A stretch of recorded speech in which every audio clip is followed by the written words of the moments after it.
AI can give you flawless Foley, clean dialogue, even a convincing surround field in minutes, but it still cannot decide what your scene means to hear. That authorship is the job. The real power is choosing whose perception controls the moment and what sound gets to carry story pressure.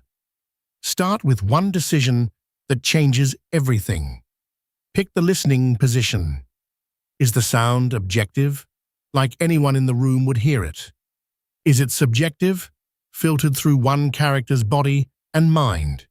Is it restricted, with key sounds withheld on purpose?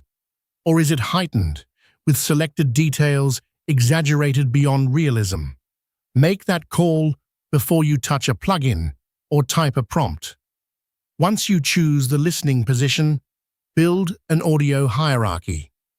Decide what the audience must track first, then what supports it, then what can fade into the edges.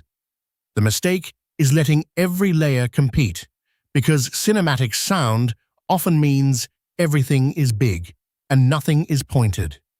Sound design is not just adding effects on top of picture, it is organizing dialogue, Foley, backgrounds, room tone, score, reverb, and silence into attention. People do not hear a stack of tracks. They hear priority, timing, and expectation. You can have pristine fidelity and still have a dead scene if the priorities are wrong. AI is great at execution. It can generate footsteps, cloth, props, impacts, doors, vehicles, and ambience beds. It can clean noise, match ADR, clone a voice for previews, separate stems, and add space with distance and reverb. All of that is cheap now. What stayed expensive is the decision layer. You still decide when to contradict the image with sound and when to withhold information.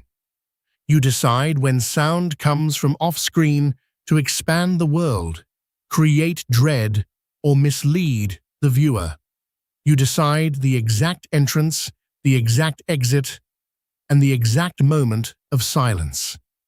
Entrances and exits are where scenes breathe.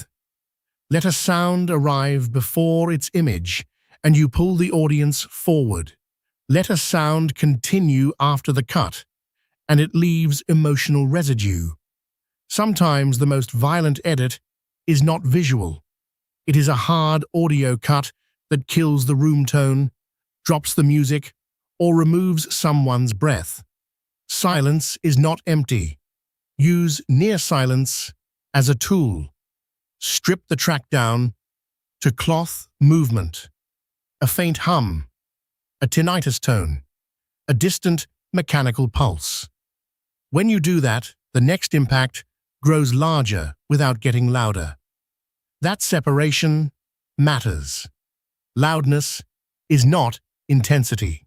Intensity can come from contrast, proximity, repetition, and focus. A fork scrape can feel bigger than an explosion if it is the only sharp thing left. Close breathing can make a wide shot feel intimate.